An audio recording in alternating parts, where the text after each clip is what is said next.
ఉమ్మడి నిజామాబాద్ జిల్లాలో కల్తీ కల్లు ప్రజల ప్రాణాల మీదకు తెస్తోంది. పలు దుకాణదారులు రసాయనాలతో కల్లు తయారు చేసి ప్రజల ప్రాణాలతో చెలగాటమాడుతున్నారు. గతేడాది బీర్కూర్, నస్రుల్లాబాద్, గాంధారి మండలాల్లో కల్తీ కల్లు తాగి 92 మంది అస్వస్థకు గురయ్యారు. తాజాగా కామారెడ్డి జిల్లాలోని కరడపల్లి, వెల్లుట్ల గ్రామాల్లో కల్తీ కల్లు విక్రయిస్తున్న వ్యక్తులను ఎక్సైజ్ అధికారులు పట్టుకున్నారు. ఆబ్కారీ అధికారుల నిఘా ఉన్నా ఆల్ఫాజోలం గ్రామాలకు చేరుతుండటం అనుమానాలకు తావిస్తోంది. ఉమ్మడి నిజామాబాద్ జిల్లాలో యథేచ్ఛగా సాగుతున్న కల్తీ కల్లు దందాపై మా ప్రతినిధి జైపాల్ గ్రౌండ్ రిపోర్ట్. ఉమ్మడి నిజామాబాద్ జిల్లాలో కల్తీ కల్లు ఏరులై పారుతుంది. కల్లుకు బానిసైనటువంటి చాలామంది కూడా నిరుపేదరికంలో మగ్గుతున్న పరిస్థితి నెలకొంది. ముఖ్యంగా ఈ కల్లు ప్రభావం చిన్నారులు, యువత, గర్భిణీశీలపై ఎక్కువ పడుతుంది. వీరందరూ కూడా కల్తీ కల్లు తాగకుండా ఉండలేకపోవడం ఆందోళన కలిగిస్తుంది. గతంలో బీర్కూర్, అదేవిధంగా నస్రుల్లాబాద్ మండలాల్లో కల్తీ కల్లు తాగి దాదాపు 92 మంది అస్వస్థతకు గురైనారు. ఆ తర్వాత వారందరూ కూడా 10 నుంచి 20 రోజుల పాటు చికిత్స అందించి ఇంటికి పంపించిన పరిస్థితులు ఉంది. అదేవిధంగా నిజామాబాద్ జిల్లాలో దాదాపు 491 పైగా కల్లు దుకాణాల్లో కల్లు విక్రయాలు జరుగుతున్నాయి. కామారెడ్డి జిల్లా వ్యాప్తంగా చూసుకుంటే 23 కల్లు డిపోలు, 121 టాపర్ లైసెన్సులు, అదేవిధంగా వివిధ గ్రామాల్లో అనేక కల్లు దుకాణాలు కూడా ఉన్నాయి. వీటన్నిటి ద్వారా కూడా వాస్తవంగా నిబంధనల ప్రకారం తాటి, ఈత వనాల నుంచి గీసినటువంటి కల్లునే విక్రయించాలి. కానీ అది ఎక్కడా కూడా జరగడం లేదని చెప్పేసి అయితే స్థానికులు, అదేవిధంగా అభ్యుదయవాదులు కూడా మండిపడుతున్నారు. జిల్లాలో మొత్తము 30,000కు పైగా ఆ తాటి చెట్లు ఉన్నాయి. దాదాపు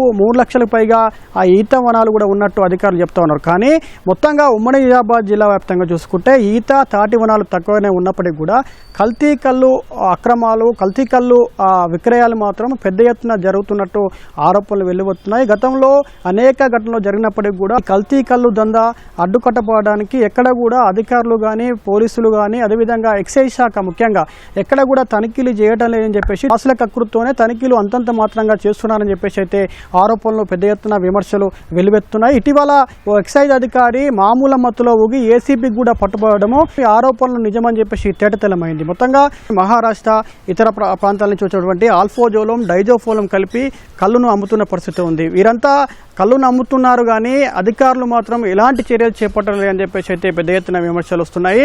ముఖ్యంగా వ్యవసాయదారులు, తాపీ మేస్త్రీలు, రోజువారీ కూలీలు కూడా ఈ కల్లును తాగేందుకు మొగ్గు చూపుతున్నారు. ఈ కల్లును తాగినటువంటి నిరుపేదలందరూ కూడా వారంతా ఎక్కడ ఉదయం నుంచి సాయంత్రం వరకు కల్లు దుకాణాల వెంట ఉంటున్నారు. ఎక్కడ ఏమీ పని చేయలేక, కుటుంబాన్ని సాధలేక ఆ నిరుపేదరికంలో మగ్గుతున్న పరిస్థితి ఉంది. చాలామంది కూడా దీర్ఘకాలిక వ్యాధులకు గురవుతున్నారు. కొంతమంది ప్రాణాలు కూడా కోల్పోతున్నారు. గతంలో బీర్కూర్ మండలము, నస్రుల్లాబాద్ మండలంలో ఈ కల్తీ కల్లు తాగి దాదాపు 92 మంది అస్వస్థతకు గురయ్యారు. వీరందరికీ కూడా 10 నుంచి 20 రోజుల పాటు చికిత్స అందించి ఆ తర్వాత ఇంటికి పంపించారు. 2016 సంవత్సరంలో కూడా నిజామాబాద్ జిల్లాలో కల్తీ కల్లుకు బానిసై దాదాపు 158 మంది ఒక్కసారిగా ఆసుపత్రిలో చేరారు. వీరందరూ కూడా విచిత్రంగా ప్రవర్తించడం, నృత్యాలు చేయడం, ఇతరులను కొట్టడం లాంటి చేశారు. వీరందరినీ కూడా బెడ్లకు కట్టేసి చికిత్స అందించిన దుస్థితి నెలకొంది. అదే సమయంలో మాక్లూరు చెందినటువంటి దుబాయ్ నుంచి వచ్చినటువంటి వ్యక్తి కల్తీ కల్లుకు బానిసై చనిపోయాడు. అదేవిధంగా వినాయక్ నగర్లో కూడా ఒక వ్యక్తి కల్తీ కల్లు తాగకుండా ఉండలేక కూడా ప్రాణాలు కోల్పోయిన పరిస్థితి అయితే ఆ రోజు చోటు చేసుకుంది. తాజాగా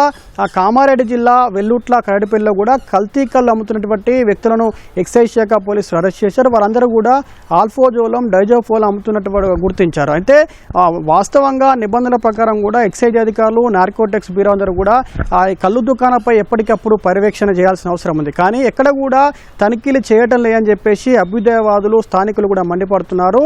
ముఖ్యంగా ఈ కల్లు వినియోగం, అదేవిధంగా కల్తీ కల్లు తయారీలో రాజకీయ నాయకుల అండదండలతోనే ఇది కల్తీ కల్లు దందా కొనసాగుతుందని చెప్పేసి స్థానికులు ఆరోపిస్తున్నారు. రాజకీయ నాయకుల ప్రమేయం ఉంది. రాజకీయ నాయకులకు సంబంధించిన కల్లు దుకాణాలు ఉన్నాయి కాబట్టి అధికారులు చూసి చూడనట్టుగా వివరిస్తున్నారని చెప్పేసి అయితే స్థానికులు ఆరోపిస్తున్న పరిస్థితులు అయితే నెలకొంది. ఇప్పటికైనా రాష్ట్ర ప్రభుత్వం స్పందించాల్సిన అవసరం ఉంది.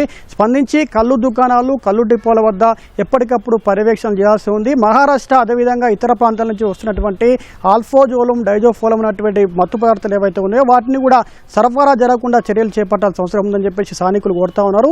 అట్లా జరిగితేనే ప్రజలు ఆరోగ్యంగా ఉంటారు, ప్రజలందరూ కూడా కల్లుకు బానిస కాకుండా ఉంటారని చెప్పేసి స్థానికులు అభిప్రాయం వ్యక్తం చేస్తున్నారు. మరి ఇప్పటికైనా ఆ ప్రభుత్వం స్పందించి కల్లు తయారు చేస్తున్నటువంటి దుకాణదారులు, తయారీదారులపై కూడా చర్యలు తీసుకోవాలని చెప్పేసి అభ్యుదయవాదులు, పౌర సమాజం కోరుతుంది. కెమెరామెన్ మనోజ్తో జైపాల్, ఈటీవీ న్యూస్, నిజామాబాద్ నుంచి.